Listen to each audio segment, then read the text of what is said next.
ओम अज्ञानतिमिरन्धस्य ज्ञानञ्जनशलाखया चक्षुरुन्मिलितं येन तस्मै श्रीगुरुवे नमः। नमो ओम विष्णुपदाय कृष्णप्रेष्ठाय भूतले श्रीमते भक्तिवेदांत स्वामिन इति नामिने।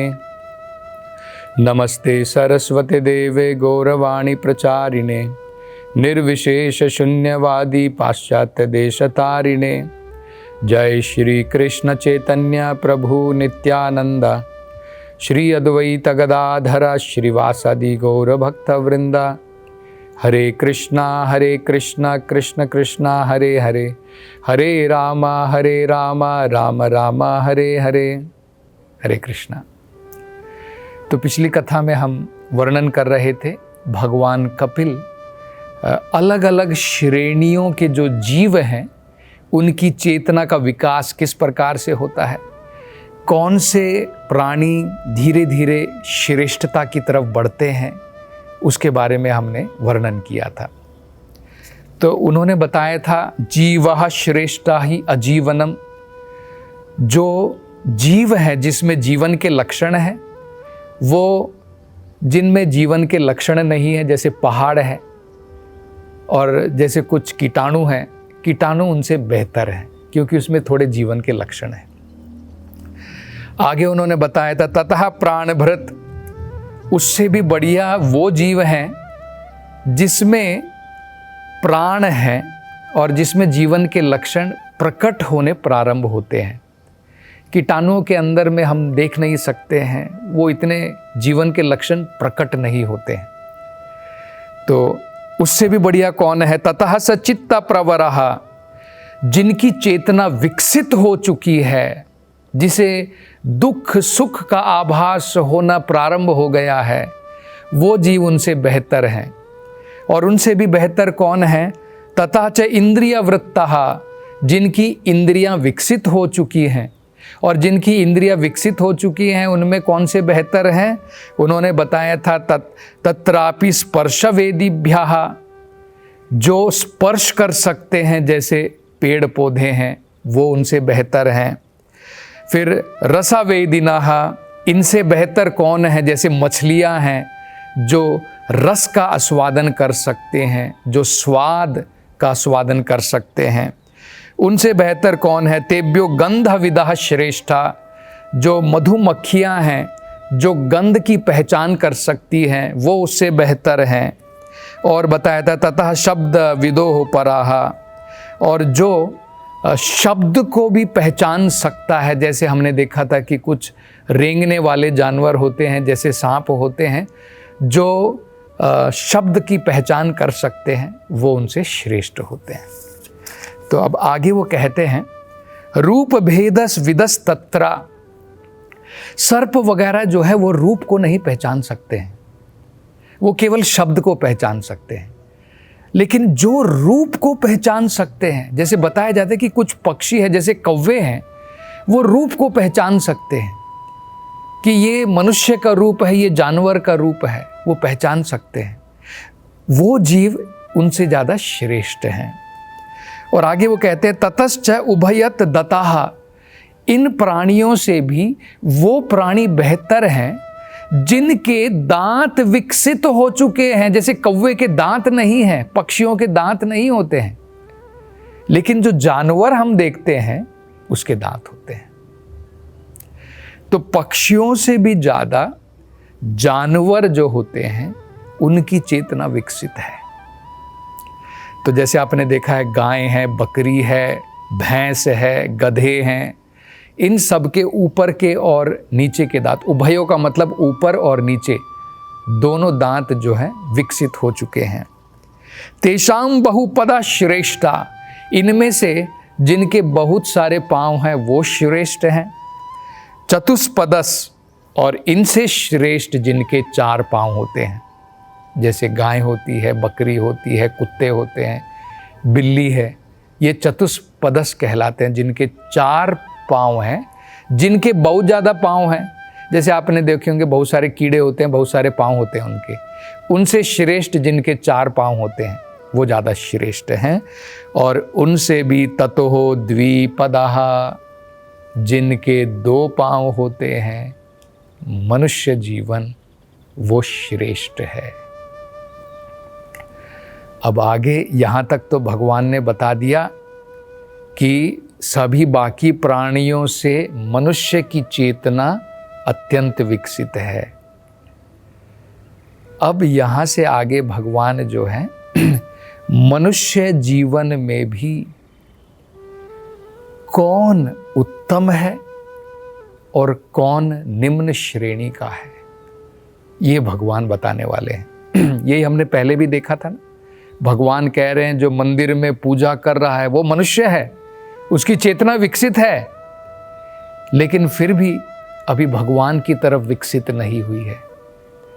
मंदिर में पूजा कर रहा है, देख रहा है कि यहाँ पर भगवान विराजमान है, लेकिन बाकी प्राणियों से ईर्ष्या करता है, वैर करता है, उनको कष्ट पहुँचाता है, क्योंकि उसको अभी तक ये साक्षात्कार नहीं है कि मेरे हृदय में, बाकी सब जीवों के हृदय में भगवान परमात्मा के रूप में विराजमान है। ये उसे अभी ज्ञान नहीं है। तो अब भगवान मनुष्यों के बारे में बताते हैं किनकी चेतना सबसे ज़्यादा विकसित है। तो बड़ा सुंदर वर्णन करते हुए भगवान कहते हैं, मनुष्य समाज में ततो वर्णश्च चत्वारस, जिस मनुष्य समाज में समाज को 4 भागों में, 4 वर्णों में बांटा जाता है, वो समाज श्रेष्ठ है। और 4 वर्णों में किसके अनुसार बांटा जाता है? ये 4 वर्ण क्या होते हैं? 4 वर्ण बताए जाते हैं, ब्राह्मण, क्षत्रिय, वैश्य, शूद्र। ये 4 वर्ण बताए जाते हैं। इनको कैसे बांटा जाता है? अगर मैंने ब्राह्मण के घर में जन्म लिया है, मैं ब्राह्मण बन जाऊंगा। मैंने क्षत्रिय के घर में जन्म लिया है, मैं क्षत्रिय बन जाऊंगा। मैंने वैश्य के घर में जन्म लिया है, मैं वैश्य बनूंगा। मैंने शूद्र के घर में जन्म लिया है, मैं शूद्र बनूंगा। ऐसा तो कहीं पर भी वेदों में भी नहीं कहा है, भगवद गीता में भी नहीं कहा है। इसका कोई लॉजिक नहीं है, जैसे इसका कोई तर्क नहीं है। अगर मैं कहूँ मैं इंजीनियर का बेटा हूँ, मैं भी इंजीनियर ही बनूंगा। मैं डॉक्टर का बेटा हूँ, इसलिए मैं भी डॉक्टर हूँ। मैं लॉयर का बेटा हूँ, मैं भी लॉयर हूँ। मैं जज का बेटा हूँ, मैं भी जज हूँ। ऐसा थोड़ी होता है। हमने देखा है कि जज का बेटा हो सकता है कई बार नालायक नंबर 1 बने। डॉक्टर का बेटा कई बार हो सकता है कि वो रोड का माफिया बन जाए। तो उसके ऊपर डिपेंडेंट नहीं है, उसके ऊपर निर्भर नहीं है।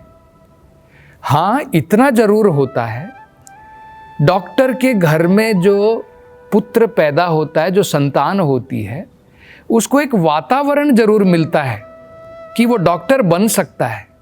लेकिन केवल डॉक्टर के घर में पैदा होकर के अगर वो कहना प्रारंभ कर दे कि भाई मेरे अंदर में डॉक्टर की गुण तो नहीं है, मैं डॉक्टर के काम भी नहीं कर रहा हूँ, लेकिन मैं भी डॉक्टर हूँ, भाई कैसा डॉक्टर हो गया? गुण होने चाहिए और तुम कर्म भी करने तुम्हें पड़ेंगे डॉक्टर के। इसलिए भगवान जो है बड़ी सरल परिभाषा देते हैं भगवद गीता में, सोसाइटी में, समाज में 4 वर्णों को कैसे बांटना है। देखिए, अगर आप विचार कीजिए, आज समाज में इतनी प्रॉब्लम क्यों है? आज समाज में प्रॉब्लम इसलिए है क्योंकि जैसा भगवान ने बताया है ऐसा हमने समाज को नहीं बांटा है। हमने जन्म को आधार बना लिया है। ब्राह्मण का बेटा, उसमें ब्राह्मण के लक्षण हैं या नहीं है, ब्राह्मण के गुण हैं या नहीं है, वो ब्राह्मण के कर्म भी नहीं कर रहा है, ठेला खींच रहा है। फिर भी जो है वो चाहता है लोग कहें पंडित जी नमस्कार, पाए लागो। फिर भी वो सोचता है कि लोग मुझे पंडित बुलाएं। पंडित, उसने ज्ञान जो है वेदों का ज्ञान भी अर्जित नहीं किया है, लेकिन वो सोचता है कि मैं ब्राह्मण हूं। देखिए, तो इसी प्रकार से हमें समझना है आज समाज की दुर्दशा क्यों है। आज एक प्रकार की जाति दूसरी प्रकार की जाति से इतनी घृणा क्यों करती है? क्योंकि ऐसा समय आया जब ब्राह्मण जो है केवल अपने जन्म के आधार पर कहने लगा कि मैं ब्राह्मण हूँ। ब्राह्मण के घर में जिसने जन्म लिया है उसको बहुत सुंदर अवसर है, उसका कोई डाउट नहीं, उसका कोई संदेह नहीं है। ब्राह्मण बनने का उसको बड़ा सुअवसर प्राप्त है। लेकिन बिना गुण और बिना कर्म के अगर वो कहता है कि मैं ब्राह्मण हूँ, ये तो बिल्कुल गलत है। और उसके कारण ही हम देखते हैं कि भारत के समाज में जो ये वैदिक सभ्यता थी, धीरे धीरे जो है वो गलत रास्ते पर आ गई। और उसके कारण हम लोग देखते हैं कि जो उच्च वर्ग के लोग अपने आप को बिना क्वालिफिकेशन के उच्च वर्ग के समझते थे, वो उन्होंने दलितों के ऊपर अनेकों प्रकार का जो है बुरा व्यवहार किया। और उसके कारण हम लोग देखते हैं कि लोगों ने वैदिक धर्म तक भी छोड़ दिए और अनेकों धर्म में उन्होंने जो अपने आप को परिवर्तन भी कर लिया। ये उसका ही कारण है। तो हमें ये सब देखना है, ये सब समझना है। तो भगवत गीता में देखिए भगवान ने क्या बताया है। भगवान कह रहे हैं कि वो समाज बढ़िया है जहाँ पर गुण और कर्म के द्वारा समाज को 4 भागों में बांटा जाए। भगवान क्या कहते हैं? भगवान कहते हैं चातुर्वर्णया मया सृष्टम, चतुर्वर्ण को मैंने ही बनाया है। ये 4 वर्ण ब्राह्मण क्षत्रिय वैश्य शूद्र। लेकिन आगे भगवान क्या कह रहे हैं? क्या भगवान कह रहे हैं जन्म विभागशा? भगवान ने तो नहीं कहा। भगवत गीता में आप कहीं पर भी खोज लीजिए। भगवान कहते हैं चतुर्वर्णा मया सृष्टम गुण कर्म विभागशा, गुण के द्वारा, कर्म के द्वारा। और ये उदाहरण हम देख सकते हैं। नारद मुनि जो है स्वयं एक दासी पुत्र मात्र थे। दासी के घर में उनका जन्म हुआ था, लेकिन उनके अंदर में गुण, महात्माओं की सेवा करके वो गुण और वो कर्म उन्होंने किए जिसके द्वारा वो ब्राह्मण से भी महान बने, भगवान के महान भक्त बने, वैष्णव बने। तो गुणों और कर्मों के ऊपर आधारित होता है। तो भगवान क्या बता रहे हैं? मनुष्य जो है 4 पांव वाले जानवरों से बढ़िया है, लेकिन मनुष्य में भी हम लोग देखते हैं कि सोसाइटी को, समाज को इन 4 भागों में नहीं बांटा जाता है। तो भगवान कह रहे हैं जिस समाज में गुण के अनुसार, कर्म के अनुसार सोसाइटी में डिवीजन हो, ये 4 भागों की, वो बेहतर है, वो वैदिक सभ्यता कहलाती है। वो प्रगति करेगी भगवान की तरफ। तो ये तो बड़ा सरल है समझना। आप एक कंपनी के अंदर में देख लीजिए। एक कंपनी जो है, मान लीजिए एक बड़ी कंपनी है, उसमें आप देखिए कुछ लोग ऐसे होते हैं जिनकी बुद्धि जो है बड़ी विकसित होती है और वो कंपनी को डायरेक्शन दे सकते हैं। विजनरी उनको कहते हैं। वो पूरी कंपनी को डायरेक्शन दे सकते हैं कि भाई तुम इस दिशा में जाओ। वो कहते हैं कि अभी जैसे मान लीजिए मोबाइल का बिजनेस चल रहा है। पहले जो है हम देखते हैं लैंडलाइन थी। मान लीजिए कोई कंपनी लैंडलाइन मैन्युफैक्चर करती थी, तो कुछ जो विजनरी होते हैं उस कंपनी के, वो मार्केट की स्टडी कर सकते हैं। वो देखते हैं कि भाई अभी तो समय बदल गया है, अगर अभी हम लोग लैंडलाइन मैन्युफैक्चर करेंगे तो हम घाटे में जाएंगे, हमारी कंपनी तो डूब जाएगी। तो समय के बदलते अनुसार अब वो मोबाइल मैन्युफैक्चर करना प्रारंभ करते हैं। तो इनको कहते हैं विजनरी। तो ये हो गए। इन्हीं का रूप जो है समाज के अंदर में उन्हें ब्राह्मण कहा जाता है। जो बुद्धिमान होते हैं, जिन्हें वेदों का ज्ञान होता है, जो वेदों का ज्ञान समझ सकते हैं और समाज को दिशा दिखा सकते हैं कि भाई तुम अंधाधुन जो हो, केवल भौतिकतावाद की तरफ मत जाओ। ये मनुष्य जीवन नहीं है। ठीक है, हमें रोटी कपड़ा मकान चाहिए, लेकिन हम जानवर थोड़ी हैं कि केवल रोटी कपड़ा मकान लेकर के संतुष्ट हो जाएं और जानवर की तरह शरीर त्याग दें। मनुष्य का जीवन तो थोड़ा ऊंचा है ना। वो किसी और जरूरत के लिए, किसी और जिम्मेदारी के लिए बना है। ये कौन समझाता है? ब्राह्मण समझाता है। वेदों के द्वारा दिशा दिखाता है समाज को, किस दिशा में हमें जाना चाहिए। अन्यथा क्या होगा, हम अंधे व्यक्ति के पीछे जाकर के हम भी जाकर, वो भी गड्ढे में गिरेगा, हम भी गड्ढे में गिरेंगे। ब्राह्मण, उसकी आंखें खुली होती हैं ज्ञान के द्वारा, वो हमें रास्ता दिखा सकता है। इसी प्रकार से कंपनी में हम देखते हैं एडमिनिस्ट्रेटर होते हैं जो एग्जीक्यूट करते हैं, मैनेजर्स जिन्हें बोलते हैं। इसी प्रकार से जो ब्राह्मण ने दिशा दिखाई उसको एग्जीक्यूशन कौन करता है, वो क्षत्रिय करते हैं और लोगों की प्रोटेक्शन करते हैं। तो ये क्षत्रिय का काम हो गया, कानून बनाते हैं। बाद में जिस प्रकार से कंपनी में प्रोडक्शन डिपार्टमेंट होता है, मैनेजर हो गए और एक प्रोडक्शन होता है, इसी प्रकार से समाज के अंदर में वैश्य होते हैं जो समाज में अर्थव्यवस्था जो है उसको चलाते हैं। वो क्या करते हैं, कृषि करते हैं, गो रक्षा करते हैं। जैसे भगवान कृष्ण हम देखते हैं, उन्होंने जब वो वसुदेव के घर में जन्म लिया था, क्षत्रिय के घर में, लेकिन जब भगवान वृंदावन में थे, वैश्य के घर में, वहाँ पर कृषि और गो रक्षा। जब भगवान मथुरा में आए तो भगवान ने सुदर्शन चक्र उठाया, भगवान ने अनेकों प्रकार के, जैसे कंस का, जरासंध का, इनका सबका वध किया। तो क्षत्रिय का काम अलग होता है, वैश्य का काम अलग होता है। इसी प्रकार से होता है शूद्र। शूद्र होता है मतलब उसके अंदर में बुद्धि इतनी नहीं है, वो केवल उसको जो बताया जाता है वही कर सकता है। हम लोग देखते हैं कुछ लोग ऐसे हैं जो जिम्मेदारी, रिस्पॉन्सिबिलिटी नहीं ले सकते हैं, तो क्या उनको कुछ नहीं करना है? उनको जो है जिस प्रकार का कर्म दिया जाता है, काम दिया जाता है, वो उस प्रकार का कर्म करते हैं। जैसे कंपनी के अंदर में हम देखते हैं लेबर होते हैं, तो कंपनी में कुछ विजनरी होते हैं, कुछ मैनेजर होते हैं, कुछ प्रोडक्टिव क्लास में होते हैं और कुछ वर्कर क्लास में होते हैं। तो ये तो डिवीज़न होती ही है अपने गुण और कर्म के अनुसार। इसी प्रकार से समाज के अंदर में भगवान कहते हैं वो समाज बढ़िया है जिसमें ये चार भाग हों। कौन से?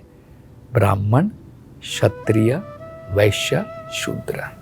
और आगे भगवान कहते हैं इन चारों में कौन बढ़िया है? तेषाम ब्राह्मणा उत्तमः, क्योंकि ब्राह्मण की आंखें खुली हैं, वो वेदों का ज्ञान है, वो बेटर है इन चारों में।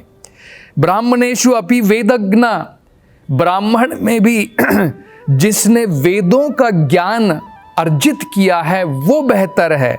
ही अर्थज्ञ अभिदकः ततः, और उनमें से भी वो ब्राह्मण बढ़िया है जिसे वेदों का सही अर्थ पता है।